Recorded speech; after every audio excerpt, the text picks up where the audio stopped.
네, 골로새서 2장 6절에서 10절 같이 한번 교독하겠습니다. 저부터 골로새서 2장 6절. 그러므로 너희가 그리스도 예수를 주로 받았으니 그 안에서 행하되 그 안에 불의를 막으며 세움을 받아 교훈을 받은다. 믿음에 굳게 서서 감사함을 넘치라.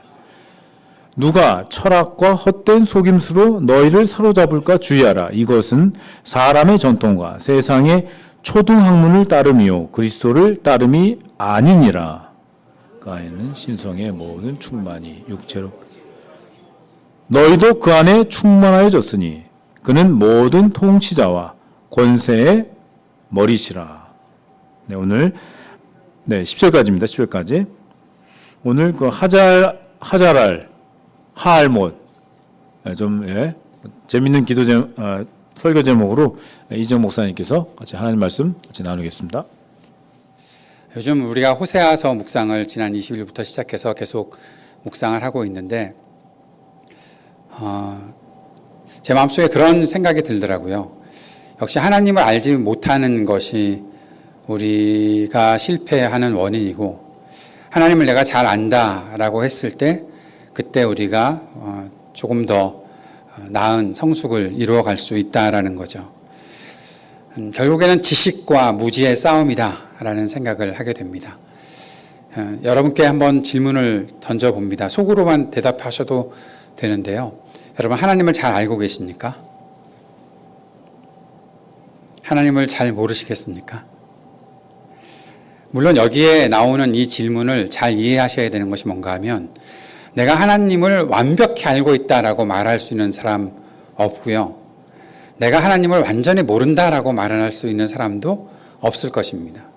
그러니까 우리가 생각할 때 나는 하나님을 잘 안다라고 얘기하는 것이 내가 하나님을 완벽하게 알아라고 말할 수는 없다는 거죠.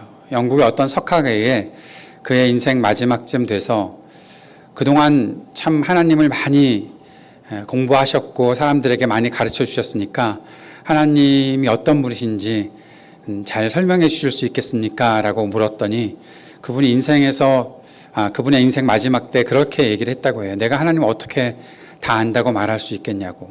내가 어떻게 하나님을 다 알 수 있겠냐. 하나님은 크신 분이시기 때문에 하나님을 완벽하게 다 알 수 있다고 말하는 것은 거짓말일 수밖에 없다라는 거죠. 그런데 또 한 가지, 내가 하나님을 알고 있는 그 무엇이 굉장히 작다고 하더라도, 아주 작은 부분 내가 하나님을 알고 있다고 하더라도 그 작은 암 자체가 굉장히 보배로운 거죠. 쓸데없는 게 아니라는 겁니다. 내가 오늘 하나님 말씀을 읽고 묵상하고 그 말씀에 대해서 알게 되고 하나님이 어떤 분이신지 내가 경험하게 되었습니다. 그렇다면 그 하나님에 대한 하나님을 아는 지식은 굉장히 고귀한 겁니다. 그것을 조금밖에 모른다고 해서 무시할 수 없는 거예요. 그 사람이 하나님을 아는 그 자체, 그것 하나가 그의 삶 자체를 완벽하게 바꿀 수 있는 큰 일이 될 수도 있다는 거죠. 그래서 우리가 하나님을 아는 것에 있어서 완벽하게 알 수 없다라는 생각을 하고 주님 앞에 겸손해져야 하지만, 그렇다고 내가 하나님을 전혀 모른다고 해서 좌절할 필요는 없다는 겁니다. 매일매일 하나님을 배워갈 수 있기 때문에 그런 거죠. 그런데 이 하나님을 아는 것이 어디서부터 시작을 합니까? 우리가 예수님을 만났을 때부터 그 일이 시작하는 거죠. 예수님을 내가 만났을 때, 예수님을 주님으로 영접했을 때 하나님을 아는 그 지식의 시작되는 것이다 라고 볼 수가 있습니다. 여러분께 또 질문을 던지겠습니다. 예수님을 구주로 영접하셨죠?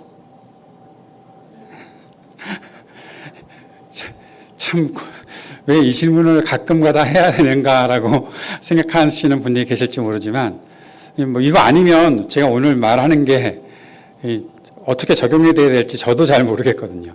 내가 예수 그리스도를 주로 고백하고 영접하고 지냈느냐. 제가 보성교회에서부터 신앙생활을 시작을 했잖아요. 그렇게 지내면서 제가 초등학교 다니면서 주일학교를 다닐 때 저를 가르쳐 줬던 선생님들이 저의 입술에서 예수 그리스도가 나의 주라는 고백이 나오게끔 만들어 주셨거든요. 그리고 그것이 중학교 때 다시 한번 확인이 되고 그러한 가운데서 주님 앞에 헌신하게 되는 일을 했었거든요. 그것이 인생에서 가장 중요한 일이다라는 사실들을 배우면서 자랐거든요. 여러분도 그러시죠? 예수 그리스도를 주로 고백하셨죠? 다른 교회에서는 이럴 때 아멘 그러더라고요. 우리 보성교회는 옛날부터 이렇게 아멘을 잘 안 배웠는지 뭐 할 의미가 별로 없어서 그런 건지 모르겠지만 예수 그리스도를 주로 고백했다라는 것. 그런데 여기서 한 가지만 더 짚고 넘어갑시다. 예수님을 주로 고백한 것이 내가 죽었다가 살아나는, 내가 예수님을 알지 못하고 믿지 못해서 완전히 죽음 속에 있다가 예수님을 주로 고백하고 내가 생명을 얻었다라고 말하는 그 변화의 어떤 사건으로만 생각을 하고 있다면 우리는 예수 그리스도를 주로 고백했다는 것에 대해서 뭔가 조금 모자라는 부분이 있다는 거죠. 제가 보성교회에서 주일학교를 다니면서 배웠던 것이 무엇인가 하면 주로 고백한다는 것은 예수님을 나의 삶의 주인으로 고백한다는 것을 배웠다는 거죠. 다른 교회가 아니고 여기서요. 여기 보성교회. 예. 제가 어렸을 때부터 믿음 생활하면서 자랐던 이곳에서 저를 가르쳐줬던 선생님들이 그렇게 저를 가르쳐 주셨다고요. 주로 고백했다는 것은 그냥 너 구원 얻었어, 너 천국 가, 그게 아니라 너의 삶을 하나님께 맡겨드리고 하나님께서 너의 삶의 주인이 되셔서 살아가게 만들어가는 그 일이야 라고 가르쳐 주셨기 때문에 지금도 저의 삶의 주인은 주님, 하나님, 나의 예수 그리스도, 나의 구원자 되신 분, 그거라는 거예요. 아멘이시죠? 예. 근데 여기에 우리가 초점을 잘 못 맞추고 사는 것 같아요. 예수님을 내가 영접했어, 내가 예수님을 믿어, 그러면 나는 구원 얻었어, 나 천국 가. 그걸로 끝나버리는 경우들이 참 많더라고요. 예수님을 믿었다는 그것이 어떤 나의 구원을 이루는 한 사건으로만 생각을 하고 있다는 거예요. 그런데 그게 아니라는 거죠. 그것으로 끝나지 않는다는 겁니다. 예수님을 주로 고백했으면 그 주님을 따라가는 거예요. 따라가는 거예요. 믿음이라는 것은요, 다른 말로 표현하면 따라가는 거예요. 내가 예수 그리스도를 믿는다라는 것은 예수 그리스도를 따른다라는 거예요. 제가 미국에서 목회를 하는 때에 미국의 이제 크리스천 리포먼드 처치라는 교단에 가입을 하고 그 교단에서 주는 신앙의 고백들을 배우면서 이렇게 공부하다 보니까 이분들은 너무나 정확하게 그 정의, 데피니션을 가지고 있어요. 믿음은 따르는 거예요. 내가 예수 그리스도를 믿는다라고 하는 것은 예수 그리스도를 따르는 거예요. 왜냐하면 예수 그리스도가 나의 주인이시니 주인 되신 분이 가는 곳으로 나도 가는 거고 주인이신 분이 하라는 것을 내가 하는 거고 그렇게 주님의 말씀을 따라가는 것이 믿음이다라는 거죠. 그 따름이 믿음이 따름이기 때문에 이원화되지 않는 거예요. 근데 우리는 믿음을 하나의 사건으로만 생각하고 내가 죽었다가 살아났다, 내가 천국 간다, 그것으로만 생각하니까 자꾸 딴 세상에 나갔다 오는 것 같은 생각을 하는 거죠. 예배드리고 이 올라왔던 계단을 다 내려가서 가면서 나는 딴 세상으로 가는 것 같은 생각을 하는 거죠. 내가 주님을 따라가는 삶의 모습들이 계속 있어야 되는데 그것이 믿음이라는 것으로 증거가 돼야 되는데 그 따름이 없어지고 나는 내가 천국 갈 수 있나라는 것이 조금 희미해질 때쯤 해서 교회에 나와서 천국 갈 수 있구나 확인하고 또 나가서 또 이렇게 희미해지는 삶을 살다가 다시 잠깐 또 닫고 뭐 그런 식으로 희미해졌다가 뚜렷해졌다가 희미해졌다가 뚜렷해졌다가 하는 그런 어떤 이원화된 삶을 살아가고 있는 것이다. 그것이 우리의 현실이다라는 생각을 하는 거죠. 그런데 믿음이라는 것은 삶이잖아요. 의인은 믿음으로 말미암아 살리라. 그건 죽었다가 살아난다는 의미만 있는 것이 아니라 내가 의인은 믿음으로 말미암아 살아가는 거예요. 내가 살아가는 거예요. 이것도 제가 주일학교 때 배웠어요. 보성교회에서. 저의 모든 거의 그 신학적 지식뿐만 아니라 신앙의 지식들의 거의 7, 80%는 그냥 보성교회에서 배운 것 같아요. 그러니까 여러분이 여기서 공감을 안 하시면 제가 다른 교회에 와 있는 거예요. 무슨 뜻인지 아시겠어요? 예. 다시 한번 말씀드립니다. 믿음은 하나의 사건이 아니에요. 삶의 시작이에요. 그리고 삶의 과정이 이루어지는 거죠. 우리가 살아가는 믿음의 길은 어떤 한 완성만을 말하고 있는 것이 아니에요.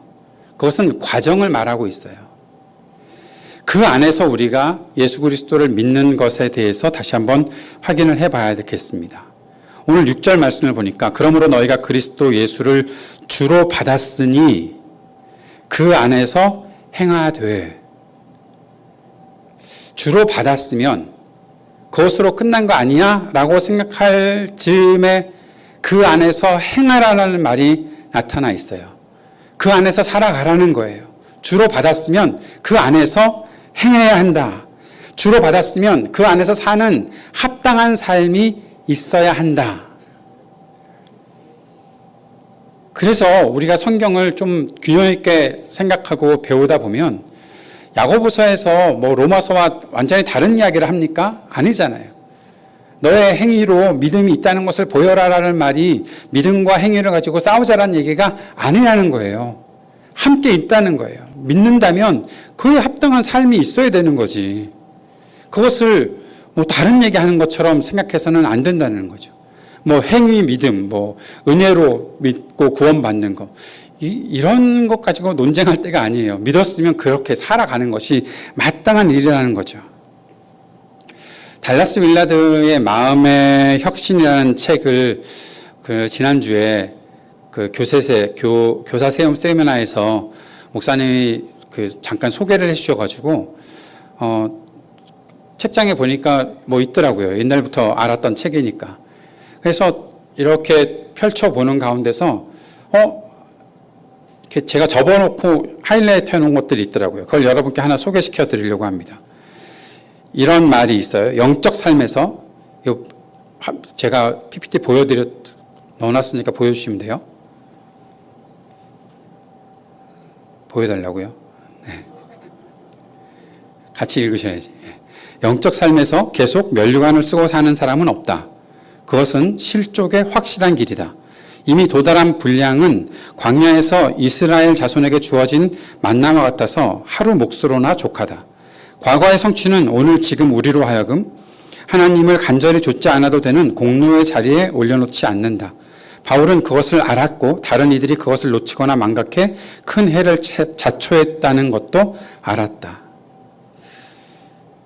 우리가 무엇인가 이루는 삶이 있고 내가 믿고 살아가는 삶 자체가 내가 어느 날 공로를 많이 쌓아놨기 때문에 나중에 전혀 아무것도 하지 않아도 그걸로 우려내 먹고 살아갈 수 있는 것은 없다라는 거예요. 쉽게 말하면 그거예요.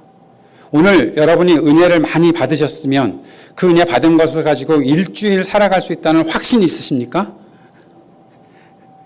없잖아요. 이미 우리는 경험했잖아요. 옛날에도 이미 교회 여기 언덕길 내려가면서부터 다 잊어버리고 갔다는 것을 이미 아는데 일주일씩이나 가겠어요. 그게 안 돼요. 그게 안 된다고요. 대학 시절에 제 멘토 되셨던 목사님이 그런 말씀을 하셨어요. 그것도 보성교회 수련회 때 들은 이야기입니다. 뭐라고 하셨나 하면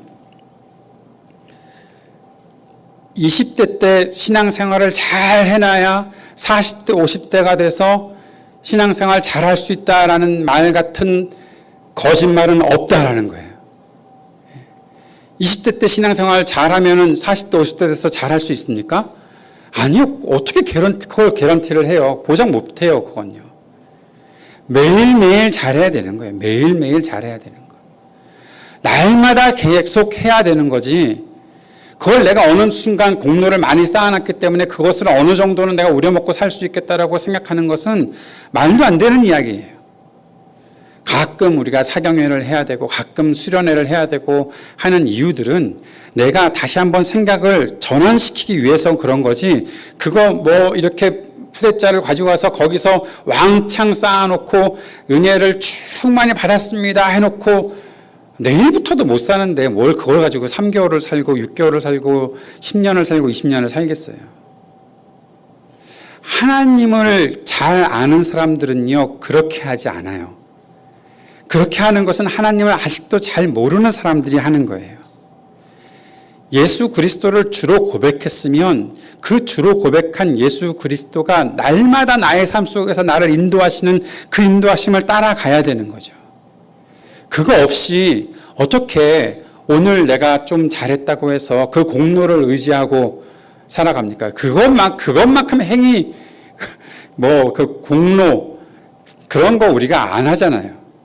예? 우리가 예수 믿으면서 그거 아니라고 얘기하잖아요.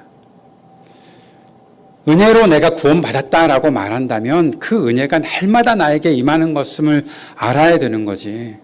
내가 어느 순간 은혜를 받았으니 그 은혜를 의지하고 어느 정도 살겠지. 아니라는 겁니다.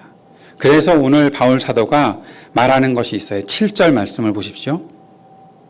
7절 말씀을 여러분이 저도 해야 되겠지만 여러분도 잘 외우셨으면 좋겠는데 자, 같이 읽어봅시다. 시작. 그 안에 뿌리를 박으며 세움을 받아 교훈을 받은 대로 믿음에 굳게 서서 감사함을 넘치게 하라. 다시 한번 읽겠습니다. 시작. 그 안에 뿌리를 박으며 세움을 받아 교훈을 받은 대로 믿음에 굳게 서서 감사함을 넘치게 하라. 5가지 나오는 걸로 보이죠? 다시 한번. 오늘 설교 기억도 못 하시겠지만 요거는 기억해 놓으시는 게 좋아요. 다시 한번 시작. 뿌리를 박으며 세움을 받아 교훈을 받은 대로 믿음에 굳게 서서 감사함을 넘치게 하라. 여러분, 이 5가지가 있어야 우리가 하나님을 알아가는 길에 들어와 서 있는 거지, 이 5가지 없으면 하나님을 내가 잘 알지 못하고 지낼 수밖에 없다는 것을 꼭 생각하셨으면 좋겠습니다.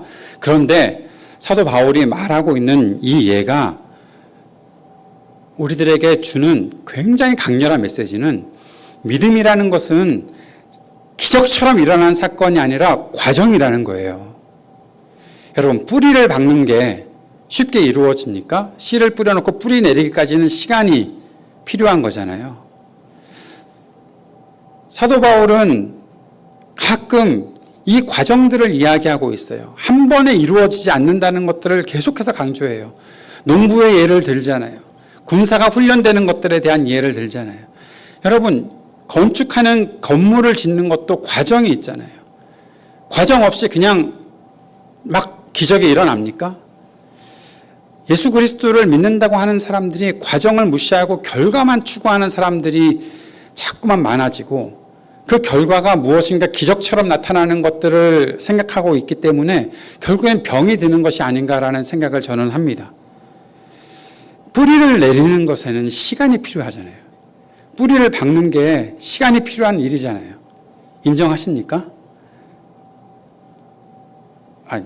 믿으십니까? 하면 아멘하고 인정하십니까? 그러면 아멘 안 하는 건가? 그러니까 예 아니오라도 해보세요. 뿌리를 내리는 건 시간이 필요하죠. 예, 아멘이든지 예든지. 예. 뿌리를 기적처럼 내리는 경우가 있나요? 하나님이면 하실 수 있겠죠. 아니, 하나님이 하실 수 있으면 이런 거 설명 안 하시죠. 뿌리를 내리라고 하시는 거잖아요. 뿌리를 내리라고요. 뿌리를 박으며, 그 안에 뿌리를 박으며 시간이 필요해요. 성경에서 말하는 시간 중에 카이로스, 크로노스 그런 것들이 있다는 거 들어보신 적 있으세요? 그래서 카이로스는 어떤 때를 말하는 것이다라고 얘기하는 것이다.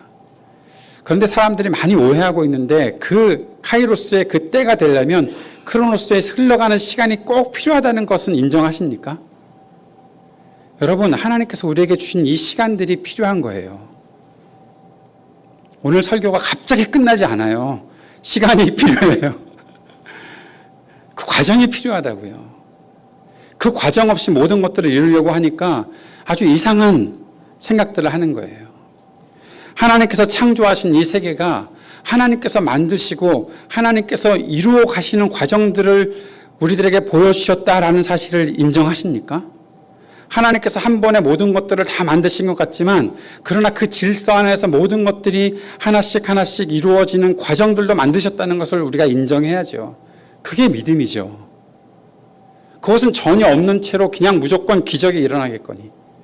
여러분, 아까도 목사님이 설교하시면서 잠깐 말씀을 해주셨지만 바람을 불어서 바다를 말리셔서 그 바다를 마르게 하고 백성들이 건너가게 하셨잖아요. 갑자기 물이 없어졌습니까? 바람을 밤새도록 불게 하셨어요. 하나님이 하시는 일이 그래. 기적인데, 그것도 기적인데 그 기적 속에 과정이 있었다니까요. 예수 그리스도를 믿는 것이 우리들에게 아주 기적처럼 다가온 은혜의 일이지만 그 은혜의 일에는 과정이 있다고요. 예수 그리스도를 주로 영접하고 그리고 배워나가면서 그 믿음이 뿌리를 내릴 수 있는 그런 시간이 필요하다고요. 사람이 태어나서 과정을 겪잖아요. 여러분의 손주들이 아주 이쁘고 아주 기적처럼 아름답게 태어나서 갑자기 철이 들어가지고 태어나자마자 할머니, 할아버지 그렇게 이야기하면서 여러분에게 다가왔나요? 아니잖아요. 과정들을 겪어왔잖아요. 사람이 자라가는 것도 그렇다면 우리의 믿음도 마찬가지라고요. 잘 안 될 때가 있었어요. 그러나 자꾸 배우면서 자랐다고요. 제가 마음속에 자랑스럽게 생각하는 것 중에 하나가 바로 그거예요. 보성교회에서 올바른 믿음을 배우고 자라왔던 거. 그 과정이 있었다는 거예요. 하나님을 알아가는 그 과정들을 겪어왔다는 거죠. 두 번째는 세움을 받았다라는 거죠. 세움을 받아. 여러분, 세움을 받는다라는 것은 도움이 필요하다는 것을 말하고 있습니다. 누군가가 나를 함께 세워주는 일들이 필요하다는 거예요. 사람의 삶에 수많은 사람의 손길이 함께 하면서 나이가 들어서도 마찬가지로 도와주고 함께 협력하는 사람들이 필요한 거죠. 그렇게 함께 서로를 세워주는 일들이 필요하다라는 겁니다. 교회는 그렇게 사람을 세우는 곳이잖아요. 사람을 만들어가는 곳이잖아요. 제가 보성교회 다니면서 중학교 3학년 여름에 목사가 되겠다고 했거든요. 제 친구들이 갑자기 목사가 되겠다, 선교사가 되겠다, 수련을 마치고 앞에 나가서 그러길래 저도 얼떨결에 나도 해야 되나? 그러고서 가서 목사가 되겠다고 얘기를 했는데 그 이범규 목사님께서 다른 친구들은 안 부르신 것 같은데 저는 부르셨어요. 그래서 이렇게 해라, 저렇게 해라. 신학교를 먼저 가지 말고 일반 대학에 진학을 해라. 그리고 또 대학 다닐 때 갑자기 어느 날 저를 데리고서 목회후보생고시를 보러 노회에 가서 목회후보생고시를 보게 하시고 그렇게 이끌어 주셨던 그 세움의 과정들이 필요했던 거죠. 다 그렇잖아요. 여기 있는 분들이 다 그렇지 않습니까? 우리 교회에 나오고 우리 교회에서 자라는 모든 과정들에 나를 도와주고 나를 세워줬던 그런 손길들이 필요했다는 거죠.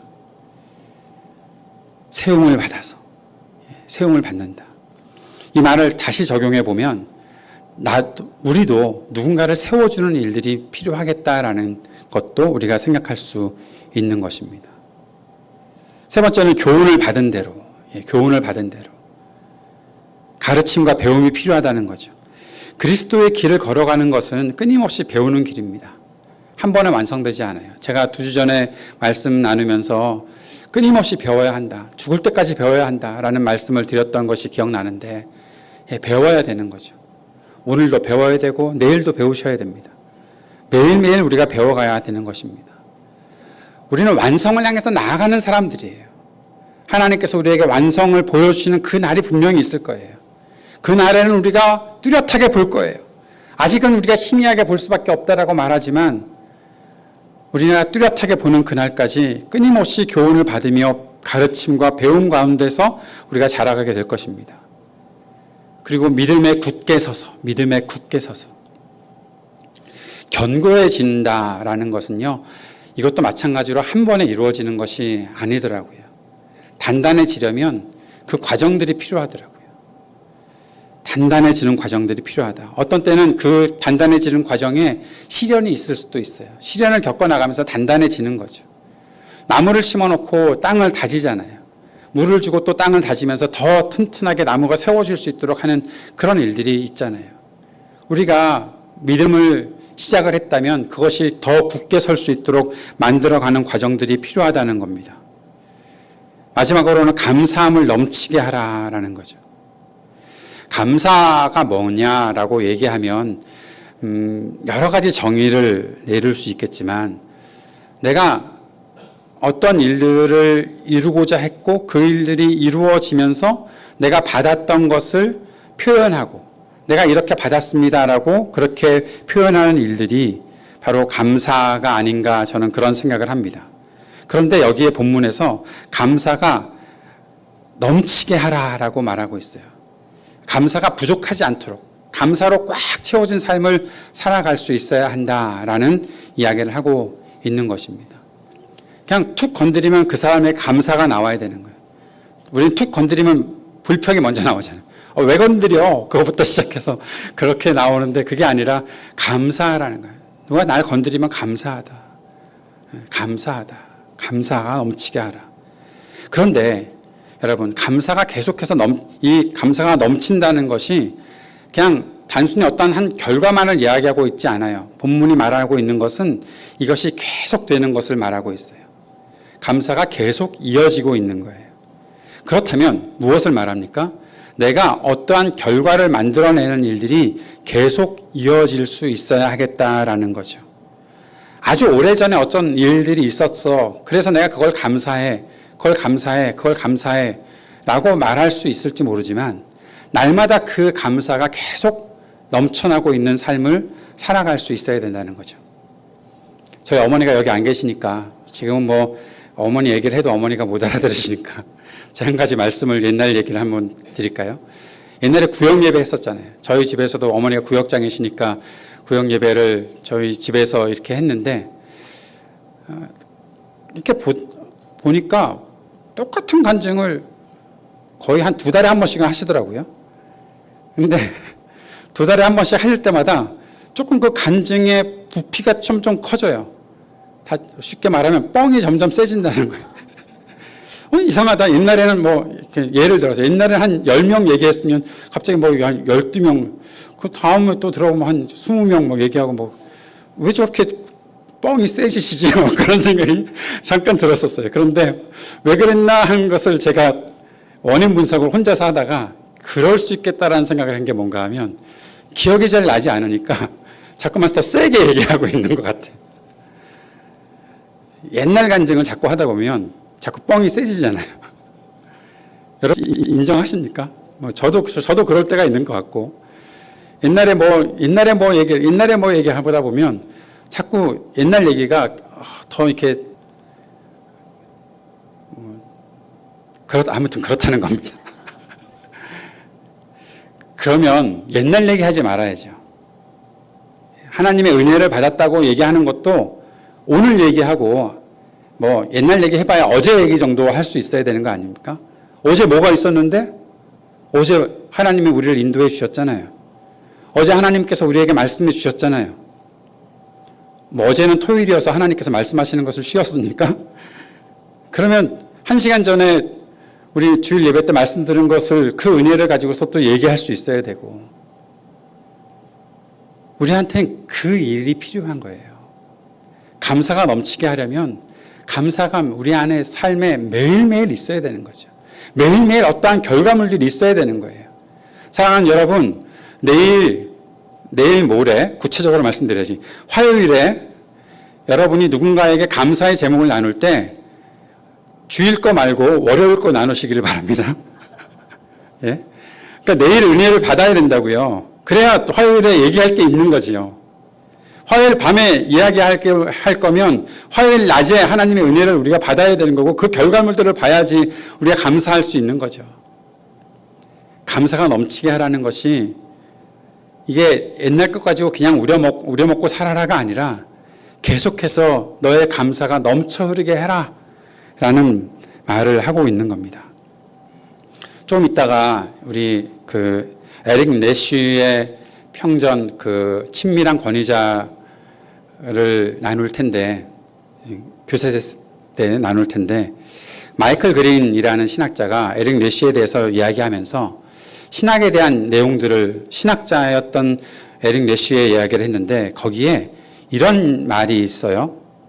하나님을 알수록 더 친해지고 하나님과 친해지는 만큼 하나님을 반영하라라는 것. 이게 신학의 최상의 목적이다라는 거죠. 신학의 최상의 목적이 뭐냐? 자, 다 같이 읽어봅시다. 시작. 하나님을 알수록 더 친해지고 하나님과 친해지는 만큼 하나님을 반영하는 것. 이것이 신학의 최상위 목적이라는 거죠. 사랑하는 여러분, 여러분의 삶을 통해서 하나님이 더 많이 나타나시게 되기를 축복합니다. 여러분의 사는 모습들을 통해서 사람들이 달라졌는데? 그렇게 말할 수 있게 되기를 바랍니다. 제가 전 보성교회 얘기밖에 옛날 얘기 할 게 없어요. 보성교회 대학부 우리 제자부 수련회를 갔을 때 한 형제가 약간 신앙생활에 조금 그 침체기가 있는 것 같아서 너 좀 변화돼야 되지 않겠냐라고 그런 도전을 했더니 이 친구가 그런 얘기를 하더라고요. 내가 변화가 돼서 너무 달라질까 봐 두려워서 변화를 조금 미루고 있다라고 얘기를 하더라고요. 아는 거죠. 야, 이게 놀라운 일이라는 사실을 아는 거죠. 그런데 진짜 아는 것은 그 안으로 뛰쳐 들어와야 되는 거예요. 그 변화 속으로 뛰쳐 들어와야 되는 거예요. 하나님과 더 친해져서 하나님과 친해지는 만큼 하나님을 반영하며 살아갈 수 있는 그런 사람이 되는 그 자리로 나아오는 것을 하나님께서 우리에게 원하시는 것이고 우리가 그러한 삶을 살아가야 되는 거죠. 왜요? 그렇게 안 하면 우리는 8절의 말씀에 나와 있는 대로 철학과 헛된 속임수로 사로잡히는 일들이 우리들에게 생길 수도 있다는 거예요. 8절 한번 보세요. 누가 철학과 헛된 속임수로 너희를 사로잡을까 주의하라. 여러분 가만히 내버려두고 지나갈 수가 없어요. 그냥 사람들이 말하는 것들을 뭐 그렇게 말할 수도 있겠지 정도로 끝나고 넘어가기는 너무 위기의 시대를 우리가 살아가고 있는 거죠. 사람들은 전통을 따르고 세상의 초등학문을 따르게 만들어요. 왜 그럴까요? 미래가 없으니까. 내 미래에 무슨 일이 일어날지 기대할 수가 없으니까. 하나님을 안다면 하나님께서 나의 삶을 인도해 줄 것에 대한 확신을 가지고 하나님께 모든 것을 맡기고 한 걸음씩 미래를 향해 나아갈 수가 있지만 하나님을 알지 못하는 사람들은 결국 옛날이 좋았지, 옛날 이야기하고 옛날에 배웠던 것만 생각하고 그것으로 모든 것이 다라고 여기고 있으니까 아무것도 되지 않는다는 거죠.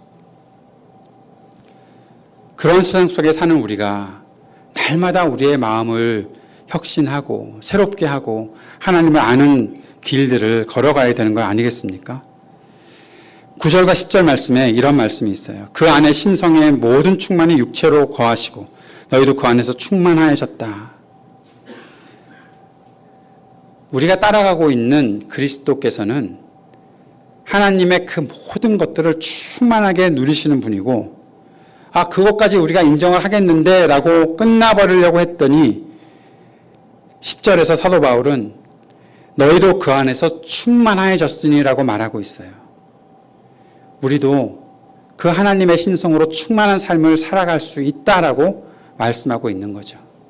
우리는 그 과정 속에 들어와 있다라는 사실을 주님께서 우리들에게 베푸신 은혜로 여기고 날마다 그 길을 걸어가야 한다는 것을 말하고 있습니다.